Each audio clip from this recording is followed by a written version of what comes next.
Monsieur Mathias, bonjour. Je rappelle que vous êtes président de l'UNPC Tanganyika. Pouvez-vous nous faire un état des lieux de l'UNPC ici au Tanganyika? Merci beaucoup. Je suis très heureux pour cette chance que vous venez de me donner pour m'exprimer devant votre écran. Certes, je suis président de l'UNPC depuis quelques années. L'état des lieux est que l'UNPC se porte beaucoup mieux avec tous ces sociétaires qui sont les journalistes disséminés sur l'ensemble de la province du Tanganyika, parce que l'UNPC, ce n'est pas seulement Académie. J'ai l'état des lieux de chaque territoire. La santé est très bonne en général. Il y a peu, vous aviez lancé l'opération d'identification des journalistes. Pourquoi l'avez-vous fait et où en sommes-nous? C'est une question déjà répondue à maintes reprises. L'identification, c'est un processus normal et statutaire. Dans notre statut, nous devons d'abord savoir dénombrer, savoir il y a combien de professionnels des médias face à cet amalgame qu'on voit aujourd'hui avec la montée vertigineuse des réseaux sociaux. Il y a la communication informelle qui bat son plein. Il fallait savoir qui sont réellement journalistes, qui sont réellement professionnels des médias, qui sont de droit membres de l'UNPC. Alors, cette identification a été annoncée depuis les congrès qu'on a eu à tenir à Kinshasa, au centre Nganda. Nous avons pris part active et il nous a été demandé chaque section de faire l'identification des journalistes afin d'avoir un fichier exact des professionnels de médias de manière électronique.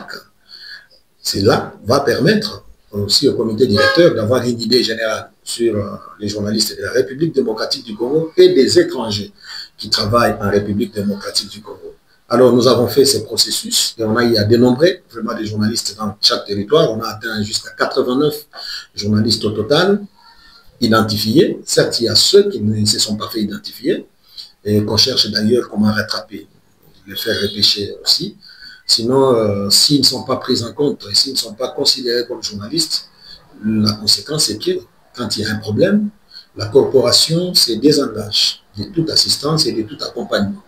Alors, à l'heure actuelle, nous avons un fichier et ce fichier a été transmis au comité directeur. Il manque les toilettages. Vous avez même suivi dernièrement, il y a l'UNPC Ituri, l'UNPC Okatanga qui ont aussi à leur tour lancé le processus d'identification. Donc nous avons été dans le temps et ce temps nous a permis quand même de savoir ce qui évolue. Alors chaque journaliste s'est fait identifier à travers une fiche.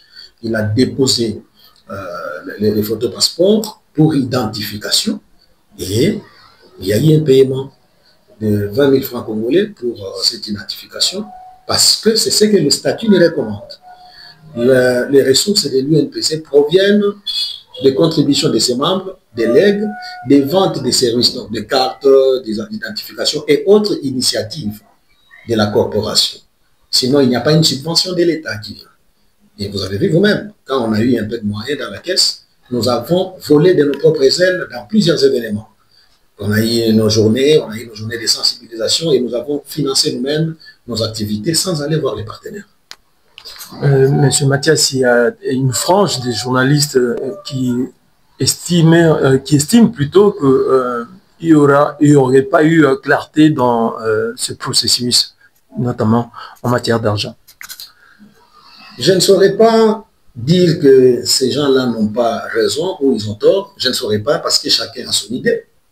Mais moi, je vais vous préciser ici qu'il y a toute une clarté et c'est très limpide.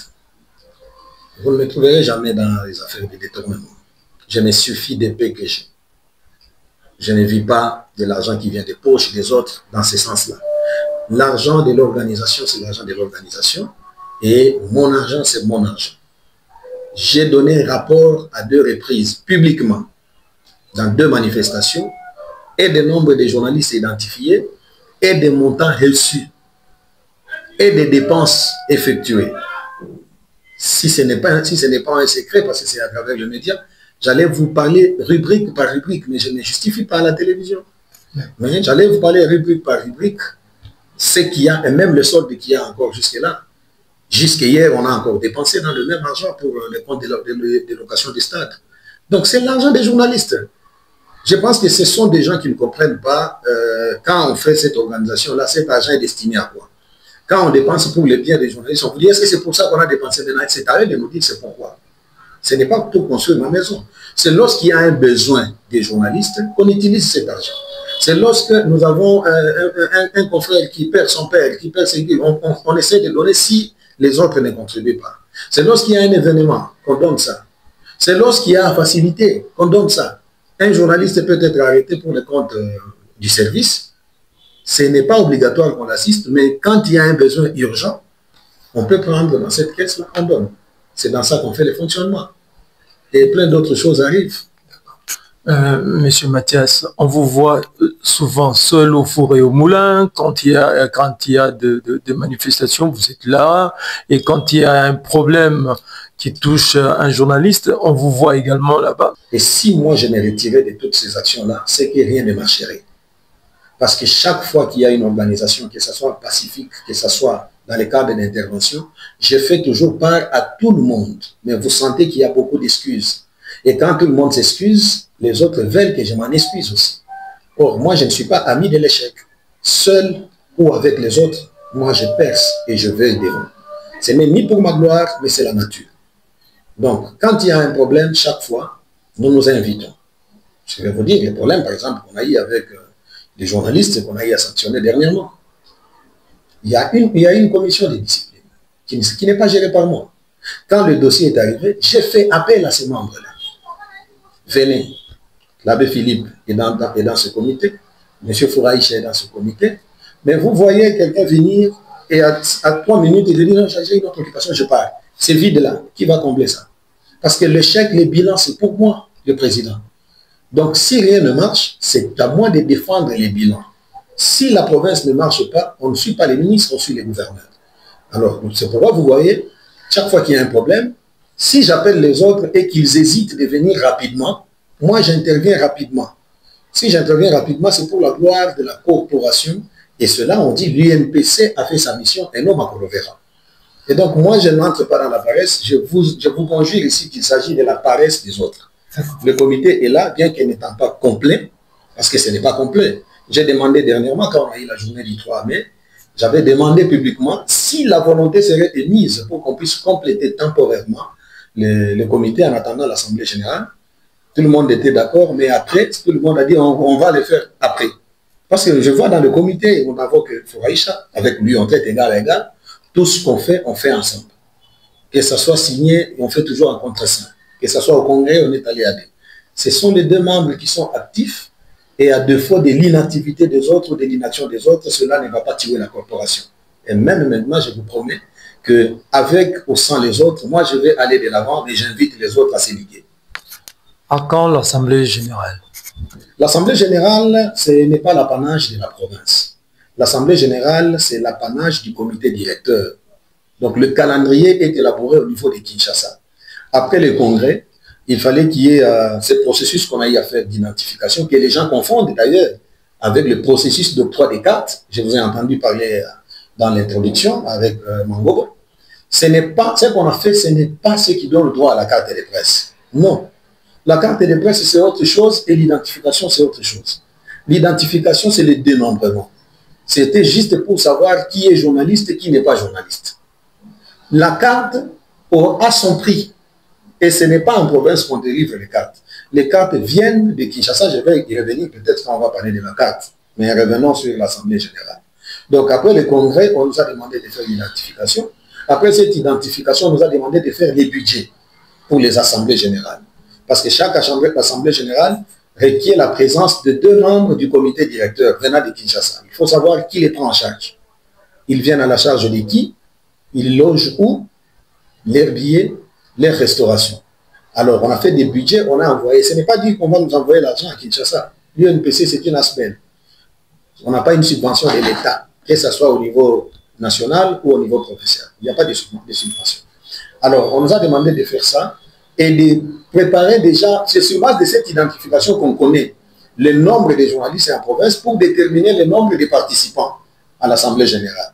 Parce que quand on convoque une assemblée, les participants qui seront par exemple à Lubumbashi à leur assemblée ne seront pas le même, soit les mêmes participants, soit les mêmes nombres que ceux de Kalemi. Ça dépend de l'activité médiatique. Là où il y a beaucoup de journalistes, le quota de participation s'augmente. Là où il y a peu de journalistes, les quotas diminuent. Alors, on a fait ce processus-là. Malheureusement, jusqu'à présent, il n'y a aucune province, aucune qui a déjà organisé l'Assemblée générale. Nous n'allons pas usurper le pouvoir du comité directeur. Les assemblées seront organisées au moment opportun et j'ai déjà annoncé à maintes reprises la tenue de cette Assemblée générale élective de manière démocratique et libre et tous les postes seront et sont vacants dès maintenant. Je suis celui qui assume les affaires courantes et pas, je ne suis pas orgueilleux de quitter le poste si les souverains qui sont les journalistes le jugent. Je quitte et je dois me plier aux ordres de la personne qui sera élevée à ce poste et respecter ses orientations parce que la corporation a ses règles, a ses normes. Nous avons la Bible, l'éthique et la déontologie et nous avons nos lois, notamment nos statuts et les règlements d'ordre intérieur. Donc l'Assemblée générale aura lieu, mais je ne vous dis pas quand parce que ça ne dépend pas de moi.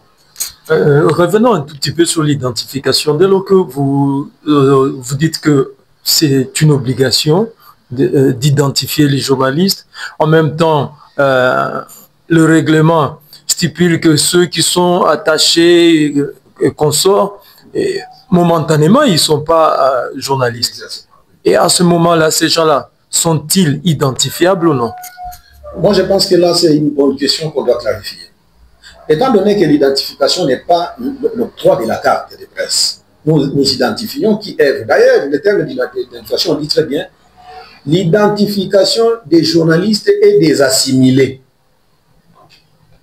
Oui, l'identification des journalistes et des assimilés. Et chez nous, nous avons ouvert la brèche à tout le monde. Parce qu'aujourd'hui, ils sont attachés dans des cabinets. C'est la politique. Demain, le mandat va terminer. Ils vont rentrer dans le métier. Alors qu'on aura pu un autre processus d'identification immédiat. Et donc, il faut les identifier dès maintenant là. Comme ceux qui travaillent dans le métier, comme assimilés aux journalistes. Parce qu'ils donnent aussi l'information. Quand on parle des assimilés aux journalistes, il y a les communicateurs qui sont aussi dedans. Il y a ceux qui sont attachés dans des cabinets. Il y a ceux qui sont dans la presse informelle, non identifiée, tels que les réseaux sociaux, mais qui œuvrent comme journalistes. Il y a des caméramans, il y a des photographes. Ce sont des assimilés qu'on est en train d'identifier aussi. Parce qu'à tout moment, après ici, ils peuvent toujours reprendre... et l'opération d'identification clarifie ou catégorise? Ça catégorise. Sur la fiche d'identification, je n'ai pas une fiche ici, j'allais vous montrer, il y a des catégories où on montre, celui-ci c'est un caricaturiste, celui-ci c'est un photographe, celui-ci c'est ceci, celui-ci c'est un traducteur simplement. Il y a des qualifications. Et chacun va dans sa qualité. Il est là. Donc, nous identifions. En tout cas, nous identifions. Et pour chuter avec vous, M. Mathias, parlez-nous de la carte des membres de l'UNPC, en quelques lignes. La carte c'est l'identité professionnelle. La carte de l'UNPC ne remplace pas la carte d'électeur, ça ne remplace pas non plus le passeport. C'est une carte d'identité professionnelle. Tout de suite, là, j'étais en train de le dire. D'ailleurs, on doit combiner avec ce que vous venez de parler sur les attachés. Nous pouvons les identifier, mais ils n'ont pas droit à la carte de presse. Parce que quand ils n'ont pas, quand ils sont attachés à un ministère ou à quelqu'un, automatiquement, ils perdent temporairement la qualité des journalistes. S'ils avaient la carte de presse, les statuts disent ceci, ils viennent déposer la carte de presse à la corporation. C'est-à-dire, leur exercice des fonctions est suspendu temporairement. Dès lors qu'ils terminent, ils viennent revendiquer la carte de presse à la corporation. Et la corporation reconnaît de nouveau la qualité des journalistes à ce genre-là. Ils ne perdent pas complètement. Non, les statuts disent... Non, mais ils ont déjà la carte. Je parle de ceux qui ont la carte. Si vous avez votre carte de presse, je dis ceci, vous avez votre carte de presse à jour. C'est-à-dire, c'est une carte de presse en cours de validité. Et vous l'avez déposée à l'UNPC de manière suspensive. Vous voulez la reprendre. La reprise est gratuite. Parce que vous êtes dans les métiers, vous reprenez les métiers. C'est comme une mise en disponibilité qu'on fait dans la fonction publique. Je vais en mise en disponibilité et après, je reprends mon service. Ça ne demande rien, on ne me coupe rien comme salaire, on ne me demande rien comme amende. Donc là, c'est l'identité professionnelle. Et n'auront les cartes de presse que les gens qui ont été identifiés. Parce que c'est nous, désormais, il a été décidé au Congrès, qui est l'organe suprême de notre corporation, qu'aucun journaliste ne peut solliciter personnellement la carte de presse à Kinshasa, sans passer par la section. Donc, c'est au niveau de la section où nous vérifions en amont. Est-ce que c'est un journaliste? Il remplit tous les documents au niveau de nous et c'est la section qui envoie les dossiers. Et Kinshasa n'envoie plus la carte aux journalistes, on envoie à la section, à la corporation. Et la corporation organise une cérémonie pour la remise des cartes de presse. D'ailleurs, les statuts stipulent que ça doit être une cérémonie officielle, où on invite même les autorités. On remet la carte pour dire aux autorités que la personne qui n'est pas détentrice de cette carte ne doit pas être appelée professionnel des médias, journaliste. Et quand il a ce problème, on le traite en tant que tel, parce qu'aujourd'hui les réseaux sociaux sont donnés à tout le monde, on les traite comme ça, mais pas l'assimiler aux journalistes. Là, c'est au niveau de la carte de presse. Nous avons discuté sur les prix au niveau du congrès. Il y a ceux qui voulaient que la carte soit à 25 $, comme toujours. Il y a ceux qui ont émis le vœu de voir cette carte remonter jusqu'à 50 $. Il y a même ceux qui ont proposé 200 $ pour minimiser les boutons noirs. C'est-à-dire, celui qui achète sa carte est conscient. Mais on a trouvé qu'avec la conjoncture, on a dit qu'on doit réfléchir. D'ailleurs, c'était la proposition de votre corporation, c'est les Tanganyika qui avait donné cette proposition à travers une personne, de dire que non, si on augmentait les prix de la carte de presse, on doit augmenter également la validité. Au lieu que la carte soit annuelle, on peut payer 50 $, mais biannuel ou triannuel. Ce n'est qu'après 3 ans d'ailleurs, je suis allé très loin, j'ai même proposé que la carte doit avoir la validité du mandat du président de l'UNPC national. Comme il a un mandat de 4 ans, que la carte court aussi après 4 ans. Comme ça, quand on arrive au congrès, le 11e congrès qu'on doit tenir en 2029, on arrive là-bas, automatiquement, tout le monde n'a plus de carte. On doit maintenant faire l'autre spécimen. Quand il y a un nouveau président, automatiquement, il y a une nouvelle carte aussi. Ce sont là les propositions. Donc, je demande à nos amis d'être patients. Parce qu'il y a ceux qui me demandent à Moba, la carte de presse, où est-ce que vous avez déjà entendu parler qu'il y a la carte de presse? À Kinshasa, dernièrement, le problème, c'est que les Congolais nous font la frappe. À Kinshasa, il y a un dossier qui est au niveau d'ailleurs des institutions judiciaires. Il y a un monsieur, j'étais son nom ici, qui était dans le comité passé et qui fait payer la carte de presse, qui imprime la carte 2021. Et il y a de ces journalistes-là qui achètent encore la carte 2021 et pourtant cette carte n'est pas valide. Parce que c'est depuis 2021 qu'on n'imprime plus la carte de presse. On n'imprime plus la carte de presse. Les modalités d'impression et les modalités d'octroi de la carte de presse ont été discutées au Congrès et la commission est en train de travailler sur les spécimens. Et voilà pourquoi même les assemblées générales traînent, parce qu'on ne peut pas passer aux assemblées générales sans les membres de l'UNPC qui ont les cartes de presse. Parce que ceux qui ont la voix délibérative, qui votent, ce sont des membres de l'UNPC ayant leur carte de presse, parce que c'est la carte de presse qui fait d'office de la carte d'électeur au niveau de l'UNPC.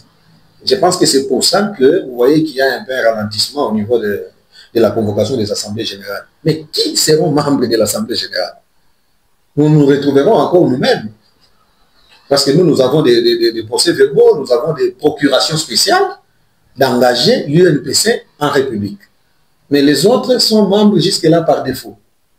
Peut-être avec les processus d'identification qu'on a eu à faire, ceux qui ne sont pas identifiés, jusqu'à présent, n'ont plus droit à n'importe quelle assistance de l'UNPC, jusqu'à ce qu'ils se feront identifier. Ça, c'est la norme, c'est le règlement intérieur. Il y a l'ordre des avocats, l'ordre des médecins. Vous n'êtes pas dans l'ordre des médecins, on ne vous considère pas comme médecin. Ce que vous faites, c'est dans l'informel, c'est l'usurpation d'identité. Voilà.